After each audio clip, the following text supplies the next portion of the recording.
As President Biden's re-election campaign continues, what role will Vice President Harris play in 2024?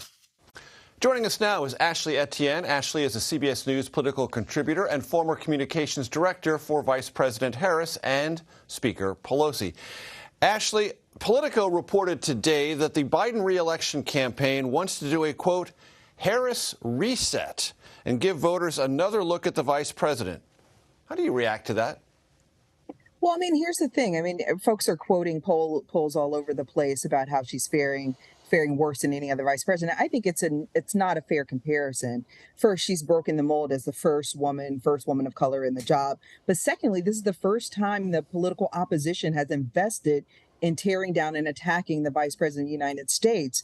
So it's definitely a concern of the White House, and they should be very concerned about it. But I wouldn't overinvest in the polling. I think the key, though, is to figure out strategically how you're utilizing her. Right now, it's hyper-focused on issues. I really believe they should focus on constituencies that she actually energizes. There's a recent CBS poll that saw and found that she's at 60+% with young voters and 70+% with liberals. So my argument would be, don't hyper-focus on one particular issue. Utilize her to drive out those two key constituencies that are going to make the difference in the next election and really help shore up Joe Biden's negatives with those key constituencies.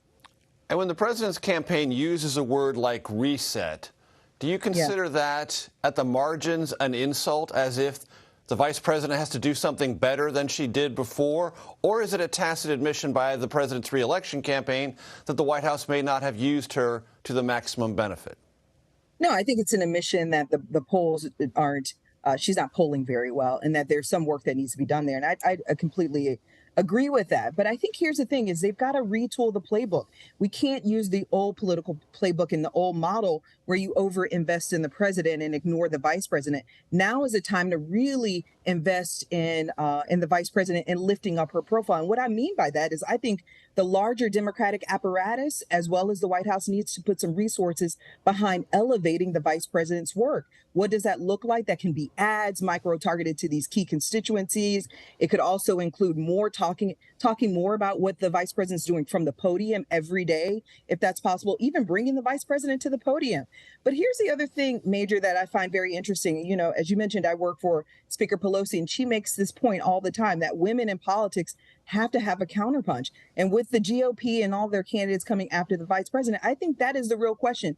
How is she going to address these attacks head on? You've seen where Joe Biden has reframed his age as a positive by referring to it as experience. So the question is, how is she going to really address these attacks head on? She has to do that. But I think the key, though, is to really start investing some resources in promoting what the vice president is doing, going around traditional media, really going directly to these key voters and letting them know, unfiltered from the media, what she's actually doing on issues that they care about. And I think that's going to make a marked difference. Actually, you've made general reference to the polls. Let's drill down them on a little bit. A CBS News poll, 42% of Democrats told us at the moment they're not in favor of the president seeking re-election. And the top reason for them, 45%, said they don't want him to run for re-election because they doubt whether he could finish a second term. Does that kind of sentiment within the Democratic Party, by its very nature, meaning it exists and it exists in prominent, unignorable numbers, mean that part of this reset or part of this reintroduction is voters viewing Vice President Kamala Harris as a possible successor in a second term for the Biden presidency, if there is one? Is that part of the reframing that has to occur? Well, I think we should just take a step back and really look at the numbers. As you said, let's take a deep dive. 56% of Democrats support the president running again. I think that matters. The president's also polling higher than Donald Trump, consistently polling that higher than his opposition, the lead opposition on the Republican side. So that actually matters. I think that they're less concerned about the polling as it relates to the president, but more concerned about really positioning the vice president as an asset to the president. You know, I worked for the vice president, and that was what we started to do from day one, which is to position her as an asset to the president. Now I think they have to figure out what's the playbook, how do we invest more resources in really conveying that message that she actually is an asset to the president and to the whole of the party. And in that conversation about whether or not the vice president is or isn't an asset, NBC poll, I will summarize it briefly. 32% had a positive, net positive for the vice president, 49% net negative. That's a 17-point net negative, the lowest for any sitting vice president in the history of that NBC polling. Those are bad numbers, and I know you know this, Ashley. One of the hardest things in politics is for serious people to take bad numbers seriously. It's counterintuitive. You don't want to do it. You don't want to believe it because it hurts. It's hurtful. Does the vice president believe these bad numbers? And does she believe they accurately reflect her current standing? Well, I mean, I would just say, I've been in Democratic politics for 20 years, and I never found the poll to be hurtful, Major. So I just sort of would challenge that. I understand. It's data, but you've got to believe it even when it's bad, or especially when it's bad. Here's the thing. It's, there's also internal polling that's probably runs counter to what the public polling is. But the reality is I think the beauty of the Biden approach to politics is to really keep your head down and block out all the noise. All these polls, especially this early on, is just a bunch of noise. I think the question is he's kept his head down, focused on the work, as well as the vice president. She's going all over the country talking about an issue that's very important to women, reproductive rights. But I think the question is, how do you expand what she's talking about? How do you broaden what she's talking about and appeal to more people? I think abortion is an important issue, but it's only one among many that she can talk about.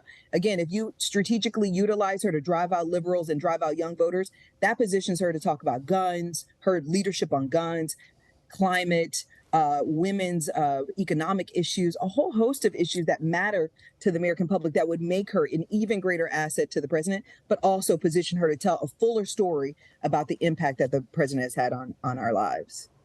Ashley, very quickly, before I let you go, how concerned is the Biden reelection campaign about Robert F. Kennedy Jr.? From what I'm hearing internally, not at all concerned about it.